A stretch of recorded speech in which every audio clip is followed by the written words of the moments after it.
로마서 7장 5절에서 6절 우리 두 절 함께 5절 6절 하겠습니다. 시작. 이는 우리가 육신 안에 있었을 때에는 죄들의 정욕이 율법을 통하여 우리 지체 속에서 역사하여 사망에 이르는 열매를 맺었으나 이제는 우리가 붙잡혔던 것에서 죽었으므로 율법에서는 구제되었음이니 우리가 영의 새로움으로 섬길 것이요 본문의 낡은 것으로 섬기지 아니할 것이라. 아멘.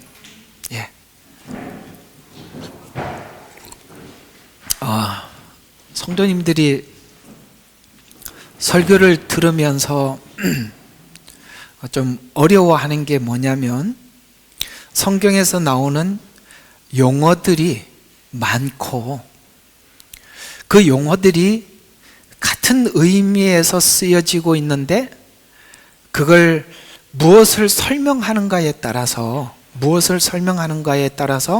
율법이라는 단어가 등장할 때나 그 다음에 육신이라는 말이 등장할 때나 어떤 설명을 하는 과정 속에서 율법이라는 단어가 육신과 함께 결합돼서 뭔가를 설명을 하고 있고 또 어떤 내용에서는 육신이라는 단어가 하나님의 영이라는 단어와 합해져서 뭔가를 설명을 하고 있어서 쉽게 말해서 어떤 율법이라는 단어가 등장할 때나 육신이라는 단어가 등장할 때 이것이 뭐하고 같이 결합이 돼서 설명을 하려고 하느냐를 잘 보지 않으면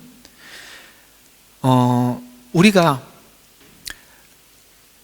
수학 문제를 풀려면 결정적인 부분에 와서 정확하게 공식을 거기에 맞게끔 대입을 시켜야만이 문제가 풀어지는데 이런 육신이라는 단어, 율법이라는 단어들이 지금 무엇을 설명하다가 이 단어를 썼는지가 수학으로 말하면 공식이거든요. 그러니까 이 공식이 중요하고 공식을 정확하게 대입을 시켜야만이 이 설명의 맥을 놓치지 않게 되는데 이 맥을 놓치게 되면 진짜 중요한 여기 오늘 이런 말 육신이라는 단어도 나오고 율법이라는 단어도 나오고 영이라는 말도 다 등장하고 있거든요. 이런 말들을 지금 7장에서 뭘 설명하다가 이런 단어들이 등장했는지를 놓치면 사실은 이단들은 이런 걸 가지고 장난을 친단 말이에요. 결정적인 이 지점에 와서 우리가 공식을 모르면 수학을 풀 때 공식을 대입을 못 시키니까 잘못 풀어도 모르잖아요.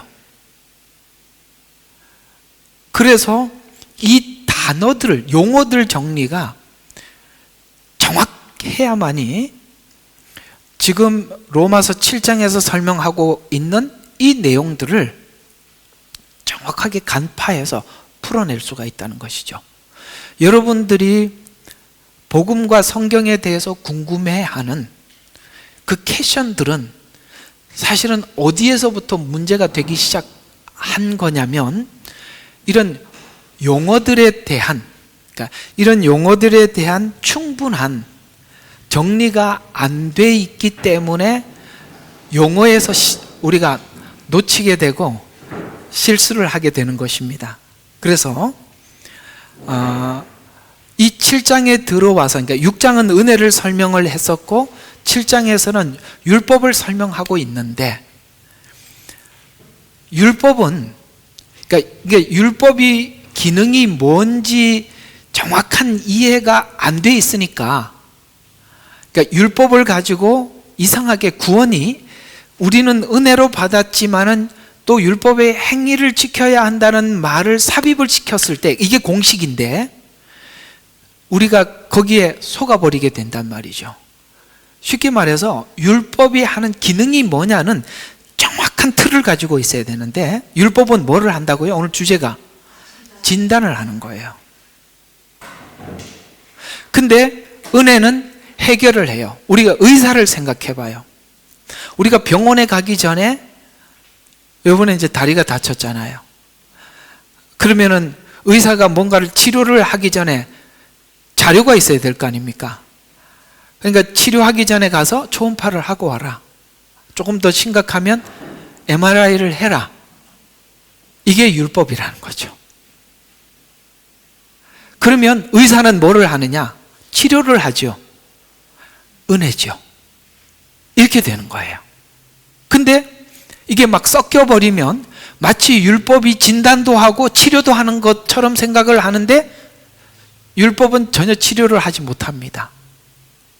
해결을 못한단 말이에요. 우리의 죄를 하나님 앞에서 온전하게 세워놓지를 못한 거예요. 우리 마음을 바꿔놓는 작업은 율법은 할 수 없어요. 그것을 하나님께서 구약의 이스라엘 전 역사를 통해서 증명한 겁니다.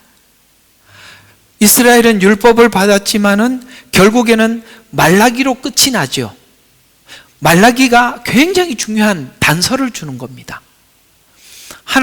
여러분, 말라기에서는 하나님께서 이스라엘 백성들에게 이런 질문을 하지요. 나는 너를 사랑했다. 이스라엘 백성들은 거기에 대한 감각이 0.1도 없으니까 어떻게 사랑했는데요? 이렇게 묻는단 말이죠. 결국에는 뭘 이야기하느냐? 율법은 이스라엘의 마음, 이스라엘에게 하나님의 사랑을 느끼는데 아무런 감동도 주지 못했다는 겁니다. 율법은 단순히 뭐 하는 거라고요? 오늘 진단만 했는데 어떻게 감각을 느끼겠어요? 여러분, 초음파 하는데 치료가 되는 느낌을 받으셨습니까? 전혀. 여러분, 그 MRI 맞나요? 네. 거기 들어가서 진단을 하는데 치료가 되는 느낌은 전혀 없는 거예요. 은혜는 진단을 밖에 할 수 없기 때문에, 치료는 뭐가 하느냐? 사랑이 하는 겁니다. 은혜거든요. 그래서 주님이 사랑했다고 이야기하는 거예요. 그럼 이스라엘 백성들은, 하나님은 법을 꺼내놓고 잘하면 상 주고 잘못하면 벌만 받았는데 아직은 하나님의 사랑을 느껴본 적이 없어요. 그러면 구약의 율법은 뭘 했던 거냐? 진단만 한 겁니다.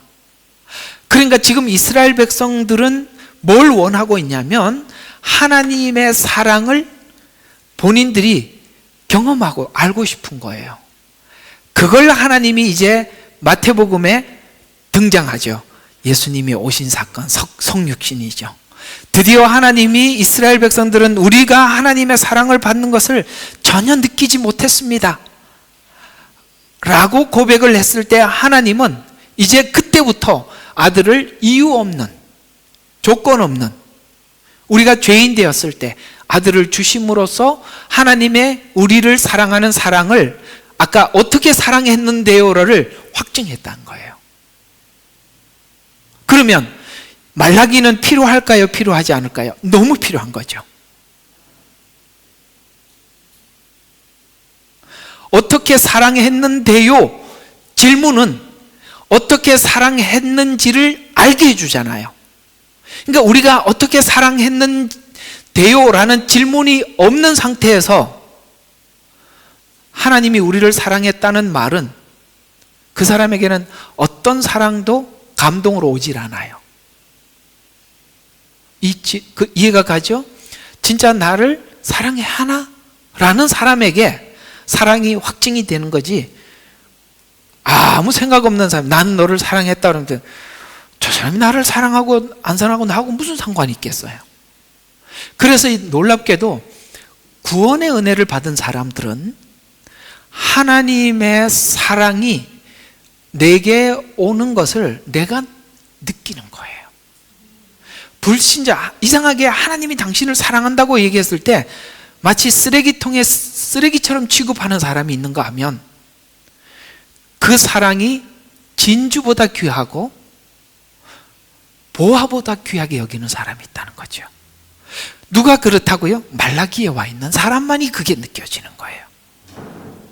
그렇다면 우리가 구원을 받고 하나님 앞에 돌아오는 이런 전체 과정들의 우리 인생 과정 전체를 보면 하나님은 그 사랑을 우리에게 담아주기 전에 어떤 작업이 있었다? 구약과 같은 작업이 있었던 거예요. 구약과 같은 작업들이 뭐예요? 하나님이 계시기는 계시는데, 구약은 이스라엘 백성 하나님의 존재는 알아요. 계시기는 계시는데 그분이 누구냐? 라는 것에 대해서 처음으로 하나님이 율법을 주었고, 그 다음에 하나님이 은혜를 체험하기 전에 우리 스스로 구원을 이루라고 주었을 때 우리는 몸부림치고 발부둥치는 이 작업이 너무 중요하다는 거예요. 그래서 우리 이 시간이 어느 날 하나님의 사랑이 내 속에 들어왔을 때는 앞에 이런 작업이 하나님의 철저하게 준비가 되었었기에 마치 이스라엘 백성들이 애굽에서 나올 쯤 그들이 부르짖음이 하늘에 닿았을 이때 주님이 오셔서 모세를 보내서 꺼내주시듯이 하나님의 구원은 어느 날 아무 일 없이 온 것이 아니라 여러분들이 하나님을 알지 못했을 때도 인생이 무엇인지, 삶이 무엇인지, 인간이 무엇인지, 인간의 창조는 무슨 목적에 의해서 하나님이 창조했는지를 하나님께서 에덴에서 추방하면서 여성에게는 그러니까 여성에게는 해산의 수고를, 남성에게는 평생 일을 하면서, 우리가 남자들이 일을 하면서 직장에서 어떤 생각을 하게 될 것 같습니까? 나는 ATM기인가? 이런 생각을 하게 되고 그러죠? 끊임없이 갖다 줘도 부족하다 그러고, 이걸 언제 졸업을 해야 되나? 이런 생각이 들 만큼 그런 시간들을 보내서 하나님은 우리로 하여금 생각하게, 이게 전도서 이야기라고 그랬잖아요. 전도서 이야기예요. 그럼 우리는 그런 고통 가운데 탈출구를 찾지요. 명예라는 탈출구, 넉넉한 재정이라는 탈출구, 이해가 가죠? 그래서 그런 탈출구를 솔로몬은 다 찾아봤다는 거예요. 5개를 찾았는데 하나하나 전부 다 헛되고 헛되니 헛되고 헛되도다 5번. 이게 뭐니까 종류가 5가지라는 거예요. 그래서 사람들은 그런 걸 향해서 가지만 사실은 하나님께서 에덴 동산에 추방시켜서 이런 고난과 땀 흘리는 수고를 통해서 우리 스스로 삶을 돌아보게 하고 하나님의 존재를 우리가 더듬어 찾아갈 수 있도록 길을 열어줬죠. 만약에 우리가 모든 것이 충분히 누릴 수 있는 환경이라면 가지 않았을 텐데, 에덴에서는 그걸 찾을 길이 없죠. 찾을 마음도 없죠. 그러나 추방돼서 우리가 한정된 인생을 삶으로써 이렇게 살다가 결과는 죽음으로 마침에 그 비참함이 우리가 하나님을 갈구하게 만들었고 주님을 찾게 만든, 그래서 여러분들 한 주간 고생하다가 여기 오신 것입니다. 우리 옆에 있는 사람들에게 한 주간 수고 많았어요. 한번 이야기해 봅시다. 거기는 부부끼리 해야지 왜 앞뒤로 하고 그래. 자, 그래서 하나님께서 그렇게 은혜를 주셔서 우리 문제를 해결해 주시는 거예요. 은혜가 그때 찾아오는 겁니다. 자, 그 부분을 여러분들과 함께 오늘 생각해 보려고 하는 것입니다. 자, 로마서는 처음부터 이렇게 시작했다는 거 항상 잊지 마십시오. 복음의 능력이 뭐냐? 우리는 이 그리스도가 내 안에 계시고 예수 그리스도를 믿는 믿음의 능력이 뭐냐라는 것에 대해서 각종 사람들이 신앙의 수준에 따라서 다르게 생각을 해요. 신앙의 복음의 능력은 하나님께서 내게 재정을 주는 능력이다. 그죠? 건강을 주는 능력이다. 나름대로 그렇게 시작하겠지만 결국에는 하나님이 어디로 오기를 원하느냐면 순종이 능력이래요. 이게 무슨 뜻이죠? 순종이란 내 마음이 바뀐 거예요. 내 마음이 하나님을 확인한 겁니다. 내 마음이 하나님을 사랑한 겁니다. 그러니까 결국은 복음의 결론은 뭐냐? 내가 자발적으로 하나님을 사랑하는 능력이죠. 그것이 순종으로 나오더라는 것이죠. 그래서 복음의 능력이란 로마서는 분명히 네가 복음이 들어왔다면, 예수 그리스도가 내 안에 들어왔다면 너에게 순종이라는 열매와 그런 능력이 네 안에서 생긴 것이다. 만약에 다른 쪽으로 보고 있다면 아직은 목적지에 오지 못한 거지요. 그래서 복음의 능력이란 순종하는 능력인데, 죄를 진단하는 것을 넘어서서 복음은 해결하는 능력이라는 겁니다. 이 땅에 있는 많은 종교들이 있어요. 그러나 그 종교들이 죄를 지적할 수는 있지만 죄를 근본적으로 해결할 능력은 오직 그리스도 안에만 있다는 거예요. 그래서 이 본문을 따라가 보면 이 순종하는 능력, 이게 이렇게 설명이 되고 있는데요. 성도가 의롭게 되기 위해서는 율법과 결별되었고, 맞죠? 율법과 결별되었고 그리스도와 연합해야 된다고 주구장창 7장에서 설명하고 있다는 거예요. 잘 봐요. 그 얘기라고요. 율법과 결별해야 뭐가 한다고요? 그리스도와 연합한다는 거예요. 이것이 예수님의 죽음이 뭐냐 이거죠. 율법과 결별하기 위해서 죽었다는 거예요. 왜 다시 살아났느냐? 그리스도와 연합하기 위해서 살아났다는 거예요. 우리는 예수님의 죽음과 부활에 대해서 어떻게 보고 있느냐? 기본적으로는 이렇게 알고 있죠. 죄가, 예수님께서 십자가에 죽으셔서 내 죄가 용서함을 받았습니다. 맞죠? 이것은 용서받았다는 걸 어떻게 아느냐 이거예요. 율법이 알려준 거 아니겠어요?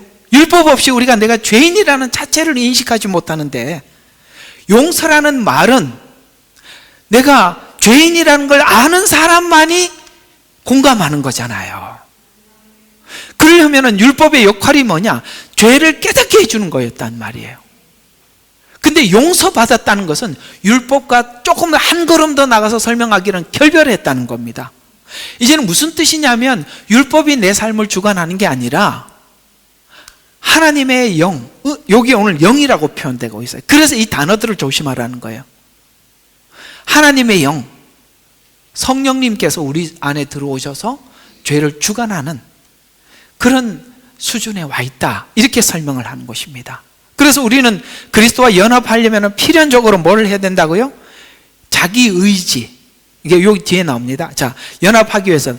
그래서 왜 그러냐면은 본절은 왜 그렇게 해야만 하는가에 대한 내용으로서, 원래는 이 원어에는 왜냐하면이라는 단어가 들어가 있는데 이게 빠져 있어요.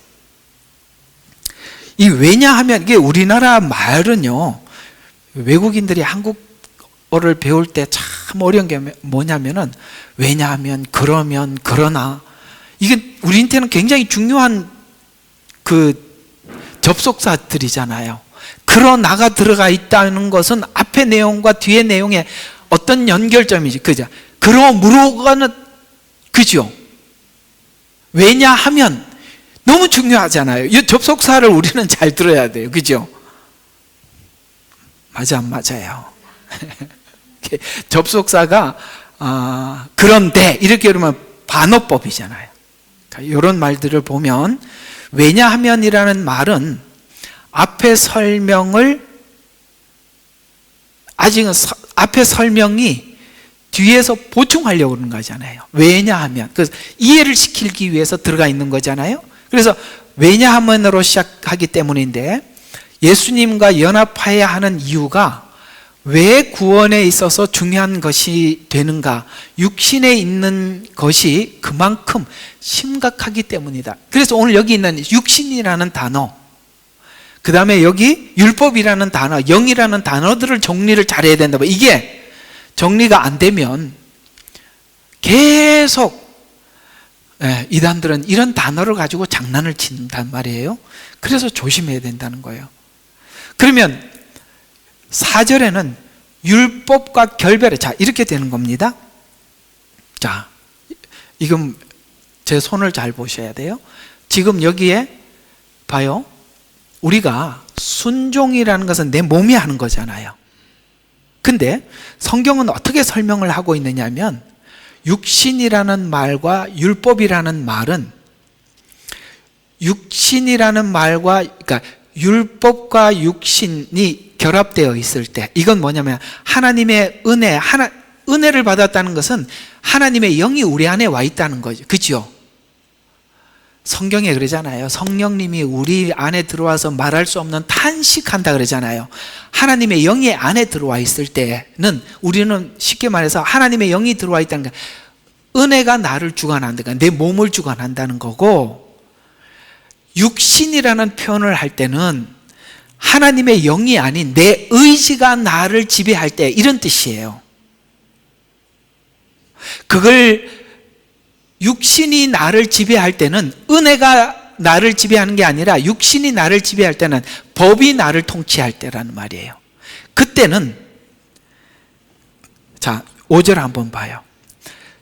우리가 육신 안에 있었을 때에는 죄들의 정욕이, 이건 다른 말로 내 의지로 내가 신앙생활을 할 때는 죄들의 정욕이 율법을 통하여, 율법이 선한데도 율법을 통해서 도리어 뭘 하더라?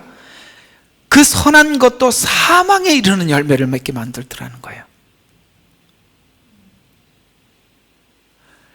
이제 지금까지 설명한 것보다 조금 차원이 높으니까 잘 들어야 돼요. 그래서 이 말을 사용하는 이유는 육신에 있었다는 것과 율법에 있었다는 말을 같은 의미를 쓰고 있는 거예요. 영이 나를 지배할 때는 순종으로 열매를 맺지만, 율법이 나를 지배할 때는 율법이 하나님의 영이 없는 상태니까 내 의지가 그러니까 내 의지로 율법을 지키게 되잖아요. 그런데 율법은 원래 선해.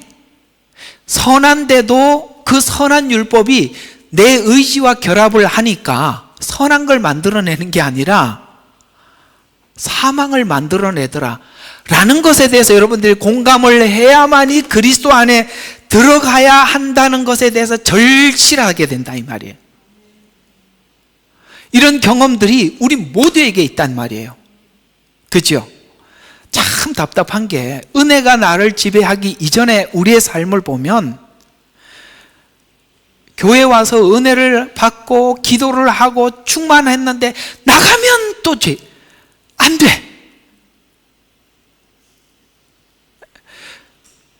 그래서 뭘 느끼냐면은, 하나님, 내 의지로는 불가능하니까 하나님의 은혜가 내게 머물러 달라고, 이 기도가 저절로 나오게 돼야만이 자연스러운 순종이라는 열매를 맺게 된다, 이 말이에요.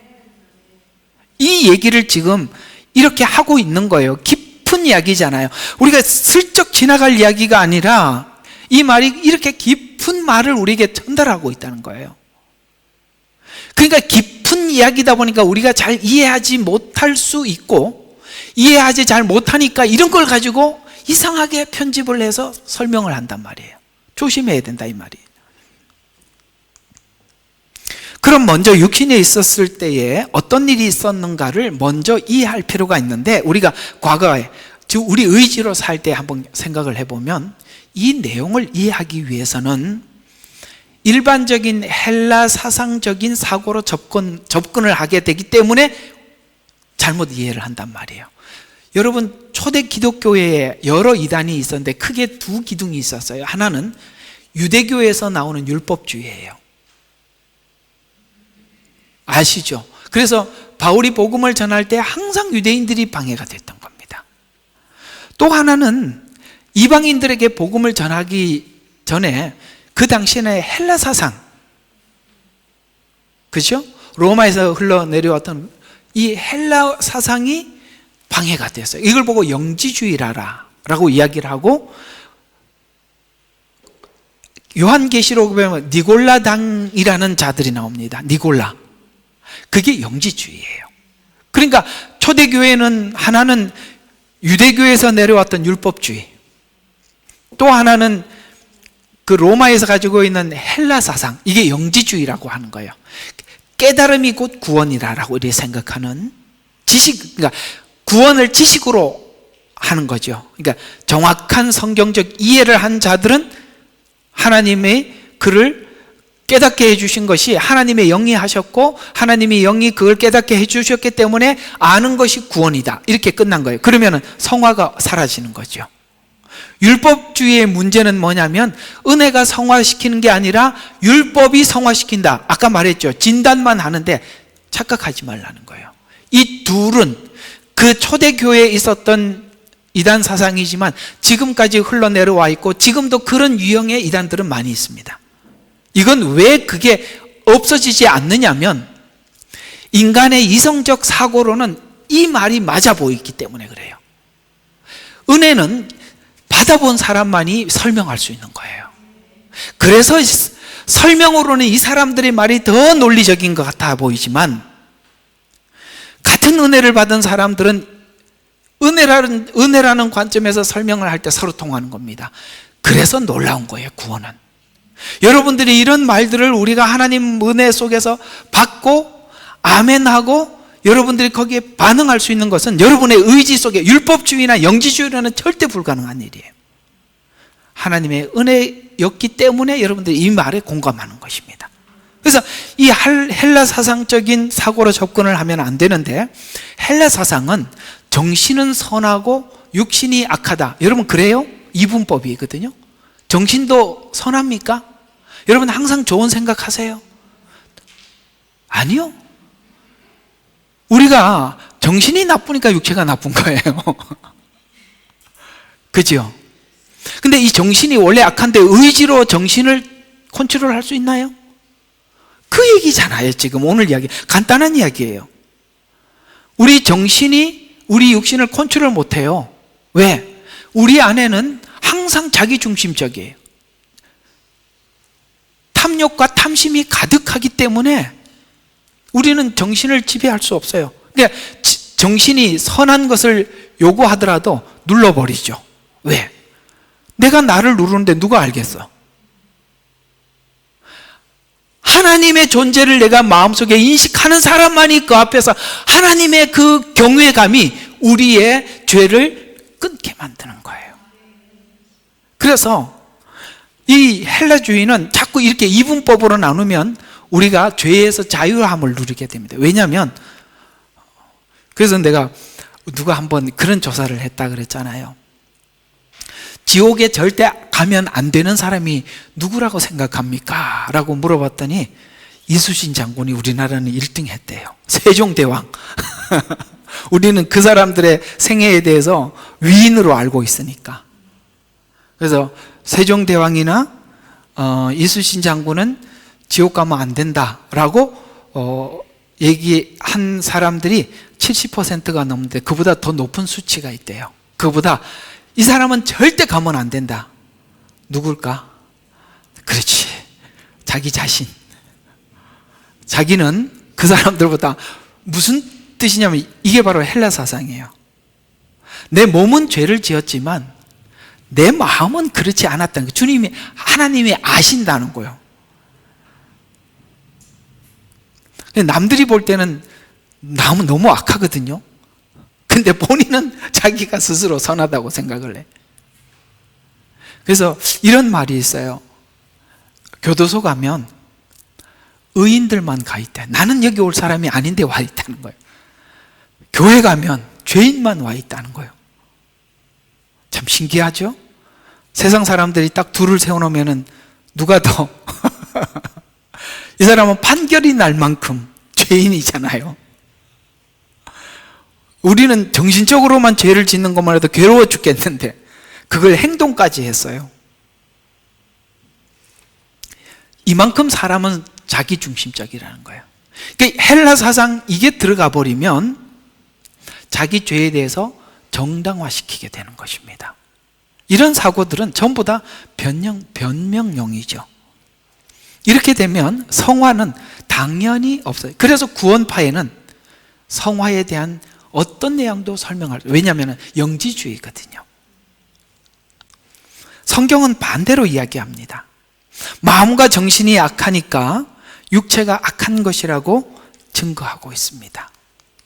그러면 마음과 정신을 바꿔야 되는데, 마음과 정신은 아까 말씀드린 다시 율법이나 의지로는 바꿀 수 없으니까 우리는 불가능한 겁니다. 육체를 죄악시하는 것은 그리스의 헬라 사상에서 오는 잘못인데, 성경에서 육신과 율법 안에 있다는 말의 의미는 자신이 책임져야 하는 이런 뜻이에요. 육신 안에 있다, 그 다음에 율법 안에 있다는 것은 그 율법 안에 있다는 것은 그 율법을 어떻게 하느냐에 따라서 자기가 자기를 책임져야 된다. 이게 처음 에덴 동산에서부터 하나님이 설정해 놓은 거라 이 말이에요. 에덴 동산에서 뭐라고 설정했죠? 다 먹어라, 누려라, 모든 걸 누려라. 그러나 선악을 알게 하는 이것만큼은 하나님이 가지는 거다. 그렇게 딱 다 하고 요거 한 개만 하지 말라 그래도 탐심은 그걸 하고 싶더라는 거예요. 그래서 먹는 날에는 죽으리라는 말은 책임은 네가 져야 된다는 거예요. 그래서 쫓겨났더니 한 가지 법이 아니라 10가지 법이 생겨요. 그게 10계명이에요. 10계명에서 끝났습니까? 이 세상에 10계명만 그대로 있었더라면 인간은 선하게 살아온 거 맞죠? 지금 10계명이 있는 게 아니라 법이 얼마나 너무나도 죄가 다양해져서 너무너무 풍성한, 이게 무슨 뜻이냐? 선과 악을 인간이 정하자 성경이 그 얘기예요. 그 후손들이 전부 다 가인의 후손들만 출생하더라는 거예요. 인간은 선을 만들 능력이 없더라는 거예요. 그래서 율법은 처음부터 에덴 동산에서부터 처음 정해놨어요. 자신이 자신을 책임져야 한다. 먹는 날에는 죽으리라. 철저하게 인간에게 죽음을 각인시켜서 이후에 주님 앞에 섰을 때 그리스도 예수 안에서 죄가 해결되지 않는 사람들은 철저하게 심판받는다는 것은 이미 에덴 동산에서부터 하나님이 정한 그 법은 바뀌지 않는다. 오케이? 처음부터 무슨 심판이 있어? 아니요, 에덴 동산에서부터 심판은 있다. 성경에는 수많은 심판을 설명하고 있어요. 노아의 심판, 소돔 고모라 심판, 바벨탑 심판, 애굽 심판, 바벨론 심판, 이스라엘 심판, 모든 심판들은 마지막 때 하나님 앞에 죄는 하나님이 그냥 넘어갈 수 없다는 것을 수도 없이 설명을 하고 있는 거예요. 굳이 지옥을 설명하지 않아도 성경은 심판 자체는 이미 우리에게 지옥을 설명하고 있는 것입니다. 그래서 육신 안에 있다, 율법 안에 있다는 말은 자신이 자신을 책임져야 하는, 또는 다른 도움을 받지 않아도 스스로 할 수 있는, 은혜 도움 없이도 나 스스로 할 수 있다라는 이런 말들이 이 안에 뉘앙스로 항상 잠겨 있다는 거예요. 김치를 먹으면 고춧가루가 있듯이. 우리 여성분들이 설교를 하는 걸 보면 여성 목사님들은 항상 주방을 비유를 잘 하시더구만요. 뭐 칼질을 할 때 양념이 어떻고, 그래서 남자들은 잘 못 알아듣죠. 자, 정리가 되셨죠? 자기가 자기를 책임져야 하는 이런 뜻에서 육신 혹은 율법 이런 단어들이 나올 때마다 항상 그런 의미 하고 여러분들이 딱 각인을 가지고 있어요. 이걸 가지고 다른 용어로 쓰면 다 틀린 거예요. 이런 용어들에서 우리가 정리가 안 되면 언제나 속을 수 있습니다. 자, 계속 봅시다. 그러나 성경이 인간이 어떤 원리와 체제 아래에 있는가를 이렇게 설명을 하고 있는데, 로마서 8장 8절부터 13절에 보면 아까 여기 말하는 육신이라는 단어가 이렇게 설명이 되고 있어요. 육신 안에 있는 자들은 하나님을 기쁘시게 할 수 없느니라. 자기 의지로는 하나님을 기쁘시게 할 수 없대요. 아까 이제 육신이라는 말 그렇게 나왔으니까 이제 그렇게 적용을 하니까 이제 알겠죠. 자기 힘으로는 하나님을 기쁘시게 할 수 없다는 거예요. 그러나 하나님의 영이 너희 안에 거하시면, 자, 성령님이 내 안에 거하면, 그러니까 자기 의지로 하는 게 아니라 하나님의 영의 인도함을 받아서 가는 거지요. 너희 안에 거하시면 너희가 육신 안에 있지 아니하고, 이제는 하나님을 기쁘시게 할 수 있는 방법이 있겠구나, 육신으로는 안 된다고 했으니까, 아니하고 성령 안에 있나니 누구든지 그리스도의 영이 없으면 그리스도의 사람이 아니니라. 자기 의지로 신앙생활하는 사람들은 그리스도의 영이 없는 거예요.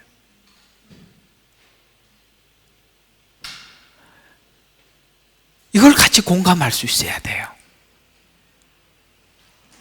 만일 그리스도의 영이 너희 안에 계시면, 주님이 우리 안에 이런 일이 있대요. 몸은 죄로 인하여 죽은 것이나 자기 의지가 죽어버리고, 이런 뜻이에요. 이제 막 정리가 되죠. 자기 의지가 죽고 성령의 의로 인한 생명이니라, 살아난단 말이에요. 아까는 육신 안에 있을 때, 율법 안에 있을 때는 열매가 사망이라고 했잖아요. 근데 영이 들어와서 사니까 생명이 들어가는 거예요. 생명은 만들어가죠. 이 두 개가 확연하게 나누어져야 돼요. 내 의지로 신앙생활 할 때는 죽어간다는 걸 철저하게 느껴야 돼요. 그걸 하나님이 그런 시간도 주신다 이 말이에요. 안 된다는 걸 알아야 주님을 붙잡으니까. 이 시간도 하나님 안에 들어가 있는 시간이라는 거예요. 이번 주 목요일 날 설교한 거 혹시 안 들어봤죠? 네, 난 우리 안 들을 줄 알았어요.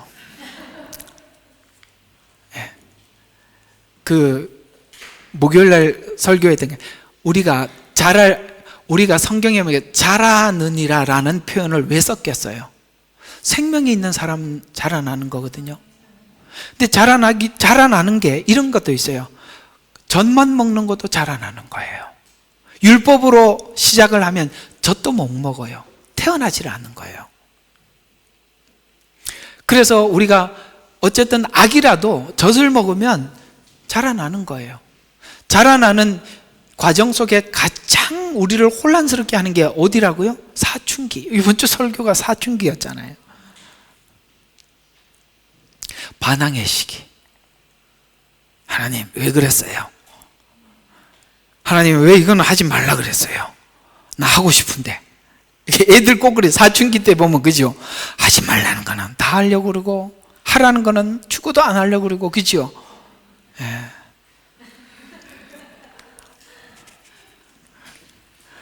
내가 우리 오자마자 아침에 송현애 형제한테 그런 이야기를 했는데, 토요일인가 금요일인가 이제 사모님이 애들 다들 그냥 우리 집에 와서 저녁이라도 먹자 그래가지고 오라고 그랬더니, 이제 혜민이가 오려고 그랬는데 시온이하고 시엘이가 그러더라는 거야. 뭐라 그랬냐면, 우리 엊그제 할머니 할아버지 집에 갔다 왔는데 또 가야 돼요. 나는 이게 굉장히 충격적이었어요. 이야, 나 이게 좀 그날이 올 줄은 알았는데, 또 가야 돼요. 야, 애들 마음을 이제는 어떻게 사나. 야, 그래서 이게, 그 시간이 왔구나.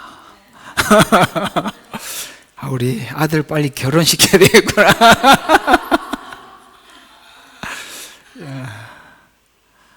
이게 오늘 상당히 저한테는 좀, 그래도 애들한테 표시는 안 냈어요. 아침에 와서 이렇게 왔니? 하고 이렇게 하나 줬는데, 요놈 그랬죠, 속으로는. 자, 다시 본문으로 돌아와서, 이제 이 두 개에 대한 체험이 뭔지 이제 와 닿지요. 지난해 여러분들이 이 두 사이에서 앞에 이걸 많이 해본 거예요. 근데 안 돼서 오늘 여기 와서 이걸 답을 듣고 있는 거예요. 그래서 목양이 두 가지로 나누어져요. 어떤 사람은 젖을 주는 목양이 있어요. 어떤 목양은 단단한 식물을 주는 목양이 있어요. 누구는 심는 사역을 하고 누구는 물을 주는 사역을 해요. 여러분들은 이제는 단단한 식물이 필요한 것을 젖을 먹다 느낀 거야. 아, 이걸로는 안 된다. 이게 뭔가 다음이 있는 것 같은데 모르겠다. 그래서 저는 단단한 식물을 주는 목양이에요. 저는 젖을 먹으러 온 사람들을 어떻게 해야 될지 모르겠어요. 설명이 참 저는 그 부분이 설명이 참 어려워요. 근데 여러분 같은 사람들한테는 전 굉장히 쉬워요. 그래서 서로가 좀 달라서 그래요. 지난날에 여러분들이 가지고 있었던 많은 그 고민들이 이렇게 정리를 해보니까 싹 정리가 되시죠? 예, 그 얘기입니다. 생명인데, 생명은 이제 자라갑니다. 자라가는 중에 사춘기는 다만 정직하고 다만 진실하게 사는 것이 전부다라고 생각하고 있는 것이 깨지는 겁니다. 그래서 사춘기 전에 사람들은 전부 다 율법으로 사람들을 대하는 거예요. 너 틀렸잖아. 그따구로 신앙생활을 해. 라고 말을 하지만 그따구로 신앙생활 하다가 잘하는 거예요.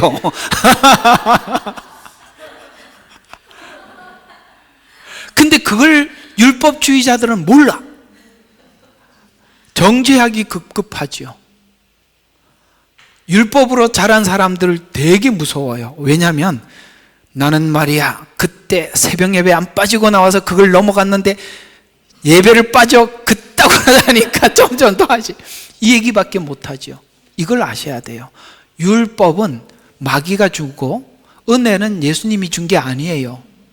율법도 하나님이 주셨고요, 은혜도 하나님이 주셨어요. 그렇다면 이렇게 생각해 봐요. 그러면 율법을 죽으라고 준 겁니까? 아니라는 거야. 그 법을 주신 분은 이 법으로 살리려고 준 건데 우리는 그 법이 잘못 오해가 돼서 죽이죠. 그 법을 준 하나님은 그 법으로 은혜를 크게 만들려고 준 거예요. 재판관이 법을 가지고 법에 따라 판결을 내리는 것은 그 사람이 죽으라는 게 아니라 그 네가 죄 지은 만큼 교도소 가서 교정돼서 나오라는 거죠. 그렇잖아요. 그러니까 그 법이라는 것이 사실은 그 사람을 벌을 주려고 하는 목적도 있지만 그 안에서 그 긴 시간을 반성하라는 의미도 있는 거예요. 그러면은 왜 율법이 선하다고 하느냐? 선한 목적을 가지고 있는 거예요. 은혜로, 아시겠어요? 절망케 해서 은혜를 붙잡게 하고 진단을 해서 치료를 해야 된다는 것을 깨닫게 만들기 위해서 율법을, 그 하나님이 우리를 죽이려고 주는 게 아니라 은혜로 몰아넣으려고 율법을 줬다. 그러면 우리도 율법을 그렇게 써야죠. 그 율법이 은혜를 위해서 주었다라는 걸 모르니까 율법만 남으니까 사람 잡죠. 그걸 넘어가는 시간이 사춘기란 말이에요. 다만 진실, 다만 정직이 전부가 아니라 진실과 정직이 사람을 살리는 쪽으로 유동성 있게 써야 되는구나, 이거란 말이에요. 이게 욥기 이야기예요. 그거 깨지는데 욥이 엄청나게 진짜 머리가 다 깨지는 거예요. 온 몸이 다 깨지는 거예요. 여러분들이 그걸 넘어서야 포근한 성도가 되는 거예요. 안기고 싶은. 아시겠어요? 여러분, 그런 사람들한테 가서 상담받고 싶잖아.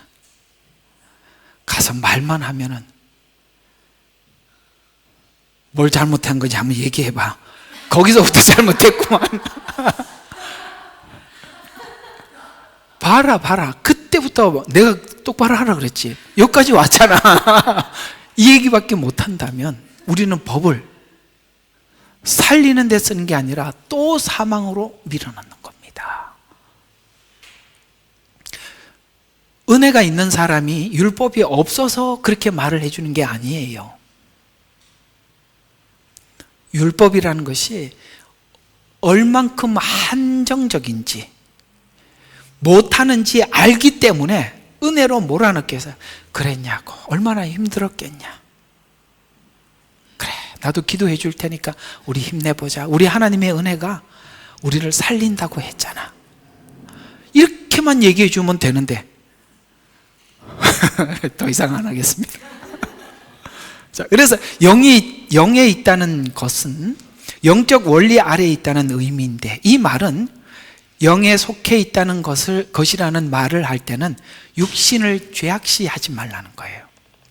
영 안에 있다는 말을 할 때는, 잠깐만요. 이게 뭔가 지금 상태가 안 좋아서, 잠깐만요. 이걸 이렇게 꺼졌구나. 잠깐만 좀 기다려 주세요. 이게 이렇게 해야 돼. 여기서 쓰는 게 약하더라고요. 이거를, 아이고, 이게 핫스팟이 꺼졌구나.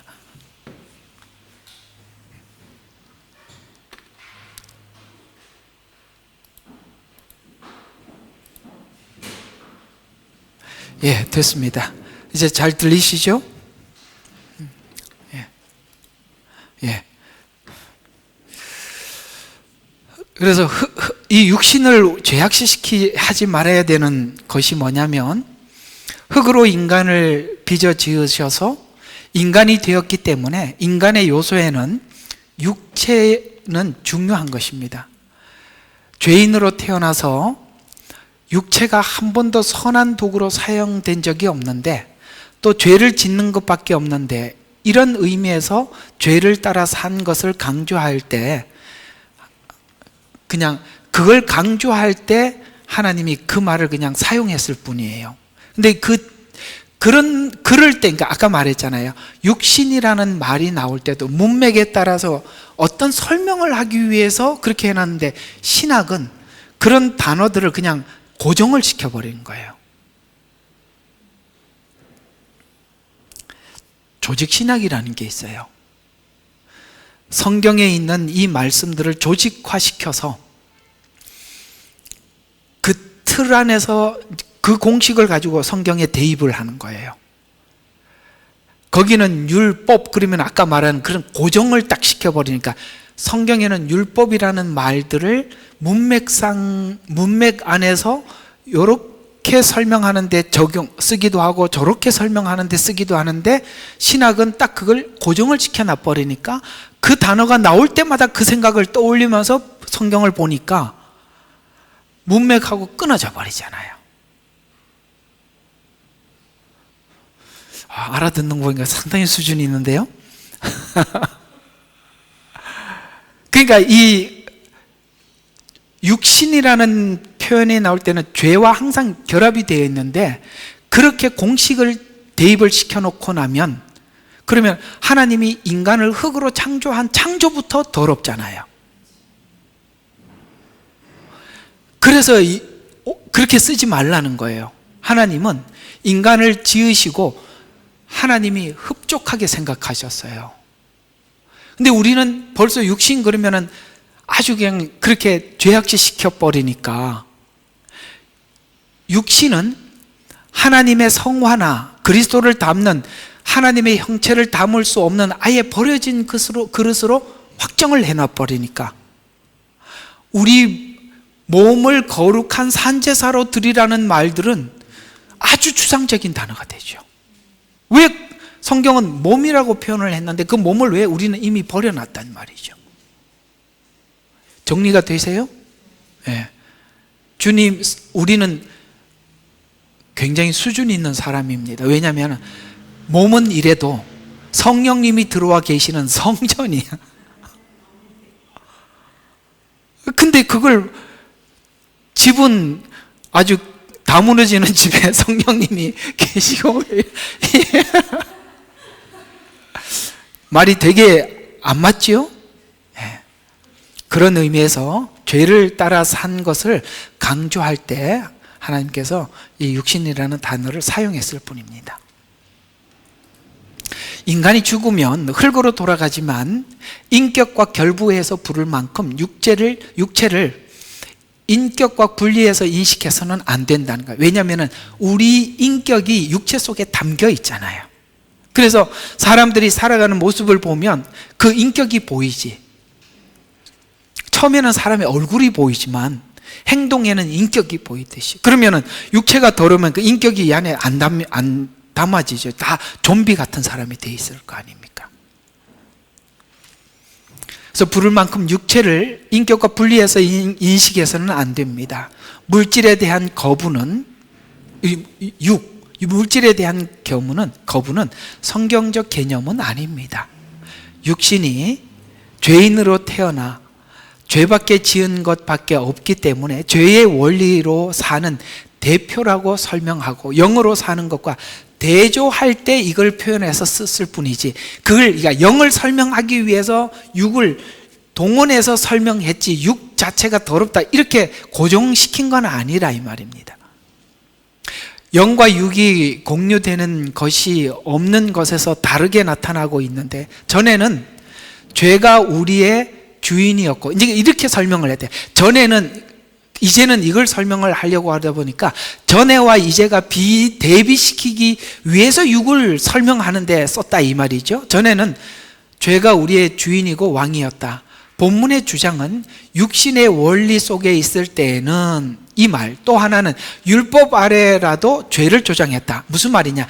내 의지로 신앙생활을 하려고 할 때는, 이제 육신 이런 말들이 이제 들어왔으니까 내 의지로 신앙생활을 하려고 할 때는 이상하게 선한 율법도 선을 만드니까 죄를 조장하는 데 쓰더라는 거예요. 선한 것이 들어와도. 왜? 육신 안에 내 의지로 하려고 할 때는. 육신 아래에 있을 때는 선한 율법을 입력시켜도 열매는 죄악과 사망밖에 없었던 때가 육신 아래에 있었을 때인데, 즉 우리를 책임져야 해야 했을 때는 우린 죄밖에 열매가 없었다 라고 하면서, 그게 뭐냐면 우리는 이상하게도 육신 아래에 있을 때는 미워하는 것도 행하더라는 거예요. 이게 이제 7장 끝부분에 가면은 15절과 25절 압축해서 설명하면 이런 이야기입니다. 원하는 것은 하지 않고 내 의지로 하다 보니까 내가 이상하게 원하는 것, 그러니까 내가 마음에 없어서 이렇게 안 하려고 한 게 아니야. 근데 하려고 하는데 안 되더라 이 말이에요. 그러니까 원하는 것은 하지 않고 미워하는 것은 행하더라. 내가 원치 않는 것을 행하면 나는 원래 나쁜 놈이니까 이렇게 되는 거예요. 아, 율법이 선한 게 맞구나 이렇게 되더라는 거예요. 이해가 가요? 그때 율법이 선하다는 걸 인정하는 거예요. 그래서 야, 율법이 참 선하고, 근데 이상하게 선한 게 들어왔는데 나는 옛날에 내가 생각하고 있는 죄와 악에 대해서는 범위가 요 정도였는데 율법이 하지 말라는 거 보니까 이게 달콤하니까 하지 말라 그랬겠죠. 이런 생각이 들더라 이 말이에요. 이거 조금 더 설명을 해드리면, 교도소 가기 전에는 조금밖에 도둑질을 안 했는데 그러니까 대도독이 있더라는 거야. 그래서 한술 배우고 나오더라. 그때 내가 그걸 실수했구나, 그걸 보충하면 되겠구나, 이런 걸 배우고 오더라는 거예요. 이제 이해가 가죠? 교도가 되는 게 아니라 교정이 되는 게 아니라 더 나빠지더라. 율법이라는 것이 선한데도 내 근본이 해결이 안 되니까, 탐심이 해결이 안 되고 욕심이 해결이 안 되니까, 에덴 동산에서 선악과 먹지 말라니까 저 왜 먹지 말라 그랬지, 저게 진짜인데, 이런 생각이 들더라 이 말이에요. 그래서 이 말이에요. 야, 이걸 동의를 해야 내가 악하다는 걸 인정하다 이 말이에요. 어때요? 율법이 이제 관계를 다 이제 정리가 되죠? 이게 사실 설명하기 굉장히 어려운 거거든요. 저도 오늘 곤욕을 치르고 있습니다. 동의하노라. 그래서 이제는 그것을 행하는 것은 이제 딱 분리가 되더라는 거야. 그것을 행하는 것은 내가 아니라 내 존재가 나누어지는데 내 속에 거하는 죄, 탐심, 탐욕 이런 것들아. 그래서 내 안에 선한 것이 거하지 아닌 줄 알아야 그 다음부터 내 의지가 죽습니다. 멋지죠? 성경 설명이 시원하지 않아요? 내 안에 선한 것이 거하지 않는 것에 대해서 내가 알아서 이제는 더 이상 내 의지로 안 하겠습니다라는 말이 이 지점에 와서 드디어 항복이 진짜 되더라는 거예요. 그래서 거하지 않은 줄 아노니 원함은 내게 있으나 마음은 그게 아니었는데 선한 것을 어떻게 행하는지 내가 알지 못해. 왜? 내 마음이 은혜가 들어와서 내 마음을 바꿔놓지 않았는데 어떻게 해야 되지? 어떻게 해야 되지? 이게 산상팔복이란 말이에요. 이제 팔복이 어떻게 봐야 되는지 아시겠어요? 애통하는 자는 복이, 여기서 이 지점에서 애통한 겁니다. 하나님, 저는 항복했습니다. 그때 주님이 안에 들어오는 겁니다. 이게 바로 애통이 나를 비우는 작업이다. 그래서 선한 것을 어떻게 행하는지 알지 못하노라. 내가 원하는 선은 행치 않고 악을 행하는 도다. 딱 이제 확정이 되어버려서 도다. 만일 내가 원치 않은 것을 행하면 그것을 행하는 것은 더 이상 내가 아니요 내 속에 거하는 죄니라. 그리하여 지금 이 지점에 와서 하고 뭔가 법을 하나 딱 깨달았어요. 뭘 깨달았냐? 그것은 내가 선을 행하고자 할 때 내 안에 있는 탐심, 악이 나와 함께 있다는 거야. 선을 이제는 오늘 설명한 대로 한다면 선을 행하는 게 뭐예요? 은혜로 하려고 하니까 의지가 찾아오더라. 이제 정리가 됐어요. 은혜로 가려고 하니까 의지가 먼저 찾아오더라. 안 속겠다. 이렇게 된 거예요. 그래서 한 법을 발견했노니 그것은 내가 선을 행하고자 할 때 악이 나와 함께 있다는 것이다. 내 속 사람을 따라 하나님의 법을 즐거워하나. 감사한 것은 이젠 속사람 성령님이 들어와서 뭔가를 생명의 작업을 하고 있더라는 거예요. 내 지체들 속에 있는 또 다른 하나의 법과 싸워. 내 안에서 이제 드디어 갈등이 일어나는 거예요. 내 의지냐 은혜냐라 해서 이제는 갈등이 있다는 것은 이제는 내 의지를 내려놓으려고 하는 노력이 내 안에 있더라는 거예요. 그래서 싸워 나를 내 지체들 속에 있는 죄의 법으로 사로잡아 오는 것을 보는도다. 그때 내가 나에 대해서 비참한 사람이로다. 누가, 드디어 이 포인트가 누가란 말이에요. 여기 동그라미 빨간색, 이게 진짜라고. 누가. 전에는 내가였는데 이제는 누가로 넘어가는 거예요. 따라해봐요. 내가에서 누가로. 이게 신앙이라니까. 예? 그래서 드디어 누군가가 나를 붙들어 주지 않으면은 나는 계속 사망으로 열매를 맺는데 사망의 몸에서 나를 구해낼 것인가? 라고 봤더니 복음이 보이더라는 거예요. 예수가 그때 보이더라는 거예요. 이렇게 예수님을 봐야 진짜 예수님을 보는 거예요. 예수는 그저 장식품이 아니라 내 안에 나를 만들고 다스리고 새롭게 하는 생명으로 들어오는 겁니다. 이 지점에서 드디어 예수님이 다른 용도로 쓰지 않고 진짜로 쓰여지는 겁니다. 예수 그리스도를 통하여 우리 주를 통해 하나님께 감사. 왜 그게 예수님인데 하나님으로 가느냐? 하나님이 보내주셨으니까. 그러므로 내 자신의 생각으로는 하나님의 법을 섬기지만 육신으로는 죄의 법을 섬기노라. 자기가 자기를 책임지고, 그러니까 요 다음에 이제 그리스도 예수 안에는 정죄함이 없나니라고 나오거든요. 그 율법은 진단은 하지만 우리는 진단하고 사망 선고를 내고 나한테 아무것도 못하게 만드는 줄 알았는데 이제는 법이 바뀌었어. 율법이 나를 주관하는 게 아니라 생명의 법이 딱 주관을 하고 나니까 어떤 현상이 생기느냐 하면 율법은 진단만 하고 정죄만 하지 나를 사망으로는 못 끌고 가. 그러니까 이제는 거기에 안 매요. 진단이 이렇게 알았습니다. 율법 알아도 고마워. 그리고 어디로 가는 거예요? 예수님을 붙잡는 거예요. 근데 예수님을 모르면 여기서 다 절망하고 끝나는 겁니다. 요 지점인 거예요. 율법주의를 이제 아시겠어요? 그냥 그 지점에서 끝나는 거예요. 육신으로는 죄의 법을 섬기노라. 그래서 자기가 자기를 책임지고 보호할 때는 선을 행하려 해도 힘이 없고 하려 해도 마음에 어떤 법이 내 마음을 그대로 내버려 두지 않더라. 그래서 율법이 선하고 좋은데도 좋은 것으로도 의를 만들어내지 못하더라. 7장 9절과 11절 계명이 오자 나는 살아났고, 계명이 오자 죄는 살아났고, 그죠? 계명 자꾸 지적을 하니까 죄는 자꾸 살아나는데 나는 죽어. 그래서 신자들이 신앙생활하다가 다 지쳐갖고 그냥 죽는 거예요. 예수님을 모르니까. 생명에 이르게 하는 그 계명이 도리어 나를 사망에 이르게 하는 판명이 되었도다. 죄가 계명을 통하여. 그러니까 이게 계명이 오자 이상하게 죄가 계명을 통해서 기회를 잡아서 나를 속이고 또 그것으로 나를 또 죽이고 또 율법은 계속 죽이더라는 거예요.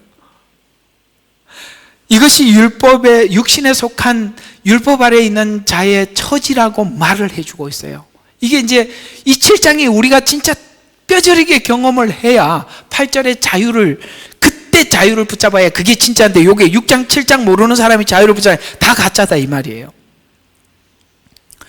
이것이 율법에 속한 자들의 처지였다고 말해주고 있는데, 이 아는 것이 도리어 죄를 짓는 원리를 가르쳐 주더라.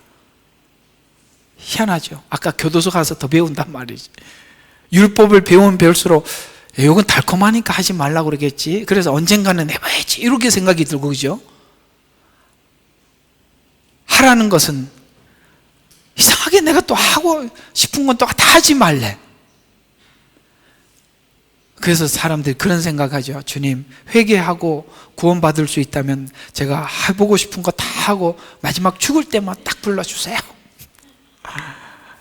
그래서 아는 것이 도리어 죄를 짓는 원리라고 가르쳐 주더라. 선한 것이 있더라도 죄를 짓는 원리라고 설명을 하고 있어요. 이것이 바로 교육학에서 가르치는 거예요. 이런 것들이 복음 안에 학문하고 섞여버리면 복음이 딴 길로 간다 이 말이에요. 교육학이 뭐죠? 가르치고 있는 원리와 성경의 원리와는 다른데 교육하고 가르쳐주면, 이게 그래서 교도소 집어넣는 거예요. 그래서 가르쳐주면 달라질 것이라고 보는 것이 교육학의 원리예요.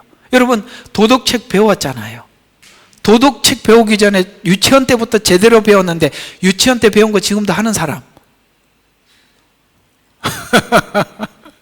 안 해. 3살, 4살 때 다 배웠다고. 아니요, 부모님 때부터 배웠어요. 지금도 안 되는데. 그래서 우리는 나중에는 이런 속담이 나오고 말았습니다. 3살 벌은 8까지 간다니 어쩔 수 없다. 그게 아니죠? 그래서 우리는 계몽시키고 환경을 좋게 만들, 이게 복지예요. 이게 사회주의예요. 이런 것들 다 터치를 하고 지나가 보겠습니다. 사람들에게 그 필요를 채워주면 될 것이다 라고 에덴처럼 회복시켜 놓으면 더 죄를 짓지 않게. 요거 때문에 이런 신앙으로 애쓰는 분들이 많습니다. 요즘 보이죠? 교육계에서는 인간을 인간답게 대접하면 달라질 것이라고 생각하는데, 이걸 모르죠. 반발심이 없어지면 달라지는 것이 아니라 나중에는 해주면 권리가 되죠. 이렇게 좀 이렇게 도와주면 나중에는 권리가 되듯이, 본래 인간은 하나님에 대해서도 진리에 대해서도 반발심을 가지고 있다는 걸 아셔야 돼요. 불신자들만 가지고 있는 게 아니라 믿는 우리도 잘 믿어드리는데 왜 그래요? 이런 반발심이 우리 인간에게 있다 이 말이에요. 그런 걸 에덴 동산에서 하와에게 찾아와서 그런 걸 유발시켜서 죄를 짓게 만든 거예요. 인간의 반발심은 하나님이 옳다, 성경이 옳다고 하는데도 반발심이 있어요.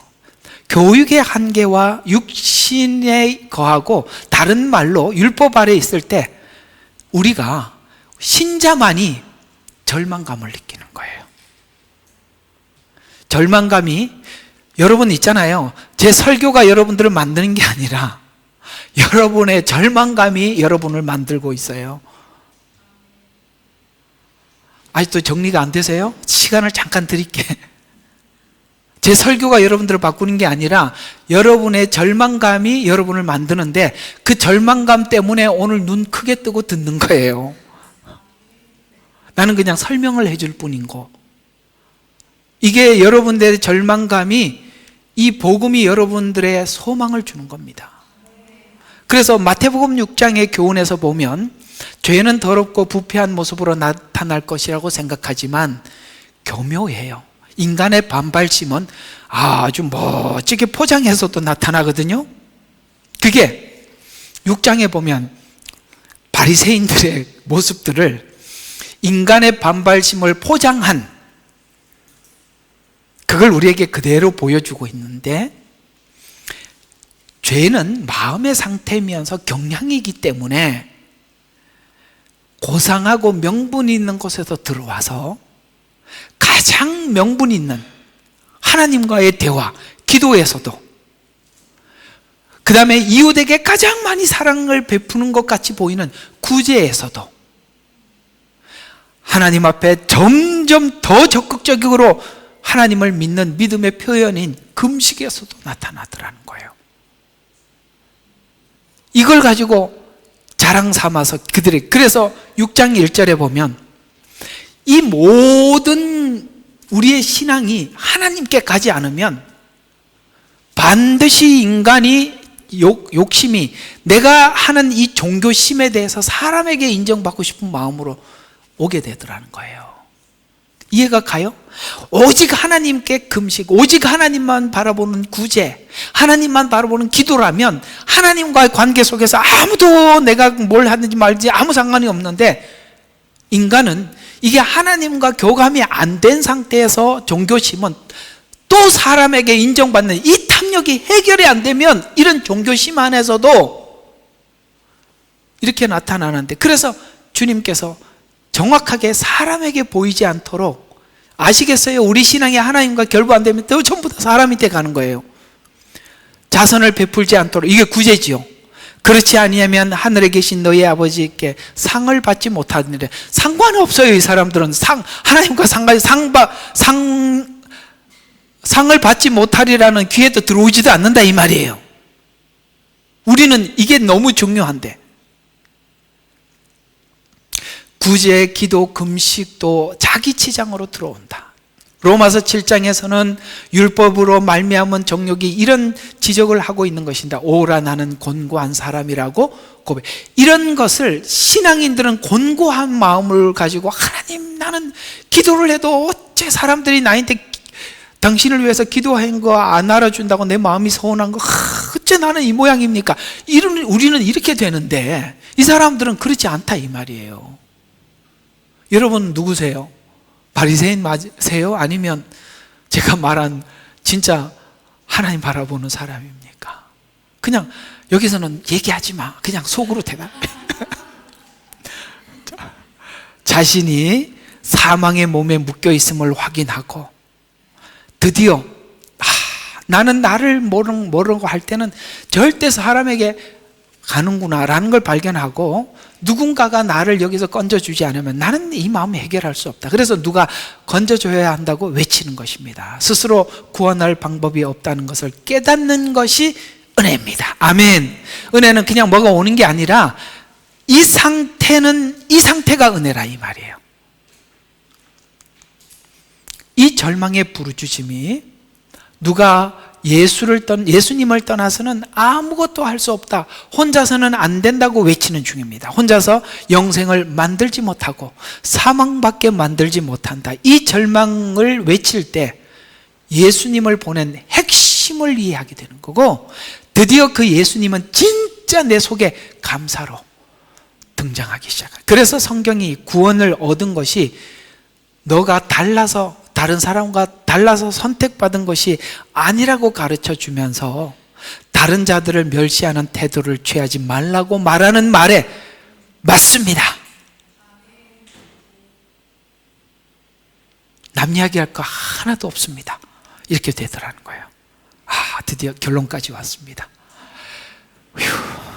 자, 결국 이 내용의 전체가 이것을 확인시켜주고 있는데, 로마서 5장 21절. 자, 죄가 굴림하여 사망에 이른 것 같이, 우리 앞에 지나온 것들이잖아요. 사망에 이른 것 같이라는 이 경험이, 죄가 굴림해서, 의지해서 내가 나를 완성시키려고 하는 것에서 끊임없이 사망만 만들어냈던 것을 체험한 것 같이 이렇게 되는 거죠. 같이 은혜의 의를 통하여 굴림을 하는데, 누구는 이쪽이 굴림하고 누구는 이쪽을 굴림을 하는데, 예수 그리스도 우리 주로 인하여 영원한 생명에 이르게 하려는 것이라. 그래서 그러려면 철저하게 이쪽에서 시컨 두들겨 맞고 철저하게 항복하고 와야 이쪽이 되니까. 자, 여기서 우리 하나 딱 멈춰서 우리 교회에서 이거 하기로 해요. 이게 아까 말한 거야. 죄가 굴림해서 두들겨 맞는 친구들이 있거든요, 교회 안에. 그걸 야단치지 말고 기다려야 돼.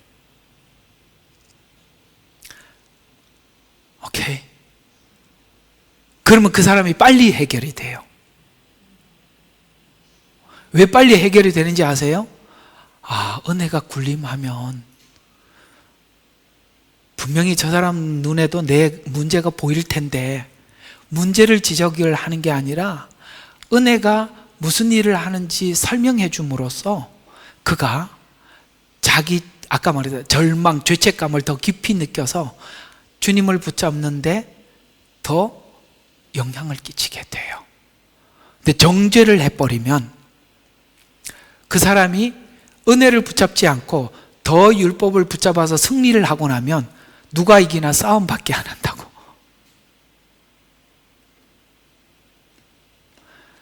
가족이 제일 힘들죠? 그래서 모범을 보여야 돼요. 모범이란 억지로 보이는 게 아니라 내 안에 은혜가 지배를 할 때 자기를 통치하지 못하는 사람이 상대방을 보고 알게 되는 거예요. 은혜와 사랑은 설명으로 할 수 있는 게 아니라 몸소 살아야 되는 거예요. 이것이 구원이고 성도의 운명입니다. 예수와 함께 있는 것으로 자신을 확인해야 하고, 오늘 이 본문이 주장하고 싶은 주장은 구원을 얻은 후에도 자신만 의지할 수 있어요. 그런 사람이 있더라는 거예요. 그러지 말라고 이야기하는 겁니다. 구원 얻은 자로서 혼자가 아니라 연합된 자라는 것을 알려줘서 그리스도와 연합하라 라고 설명해 주고 있는 것입니다. 율법의 역할에서 중요한 역할은 내가 내 알을 책임져야 할 때 사망으로밖에 가지 못하고 그것을 확인해야 영생의 열매를 맺기 위한 시작을 할 수 있다고 알려주고 있습니다. 그러나 이제는 율법 아래 있을 때 불가능했던 과거를 뒤로 하고 모든 것이 합력해서 선을 이루는데, 하나님께서 이 모든 것을 합력하여 선을 이루기 위해서 경상도 말로 하면 오만 상황이 다 오는 거예요. 별 상황이 다 오는 거예요. 집에 가면 집에 가는 대로, 직장에 가면 어디가 숨 쉴 데가 없는 거예요. 캠핑은 짧게 갔다 오는 거예요. 쉬는 시간은 짧아. 이러면 밤늦게까지 고생하고 눈 뜨자마자 정신없는 거예요. 그래서 몰아붙여서 하나님께서 내가 나를 주관할 때 절망감, 왜? 60평생 그것 깨닫는 게 쉽지 않으니까 몰아붙이는 거예요. 로마서 8장 28절, 우리 모두 아는 성경 구절이죠. 우리가 알거니와 하나님을 사랑하는 자들, 하나님이 사랑하는 사람들, 그분의 목적을 따라 부르심을 받은 이 구원받은 성도들은 이 자리에 가기 위해서 모든 것이 합력해서 선을 이루시는데, 고생이죠. 수고 많으셨습니다. 또 한 주간 또 기다리고 있으니까 살아내시기를. 다음 주에도 살아서 돌아오세요. 기도하겠습니다. 하나님, 이 성경의 원리를 보니 다 우리가 무엇을 위해서, 어디를 가기 위해서 지난 과거가 있었는지 눈에 보입니다. 감사합니다. 이런 시간들이 없었더라면 우리가 왜 예수님을 굳게 붙잡아야 하는지 충분히 숙지하지 못했을 텐데, 이 과정을 통해서 주님을 더 알게 해주신 하나님께 감사 영광을 돌리고, 우리가 잘못된 길을 걸어온 것이 아니라 필연적으로 겪어야 할 상황들을 우리가 겪어왔음에 감사를 드리고, 이것을 통해서 우리가 더 확인하는 것은 우리가 하나님 손에 있음에 대해서 저희들이 분명히 확신합니다. 감사하고 예수님 이름으로 기도드렸습니다. 아멘. 찬송가 540장 부르시고 축도하고 마치겠습니다.